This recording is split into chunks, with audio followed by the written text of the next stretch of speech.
Hi there, let's quickly learn how to front post treble crochet. I have some work done already here, we'll continue it. So to make FPTC, you need to yarn over twice. Then insert the needle from right side and take out on left side of the stitch.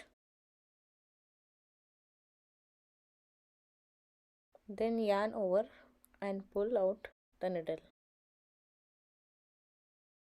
So we have 4 loops on the needle now.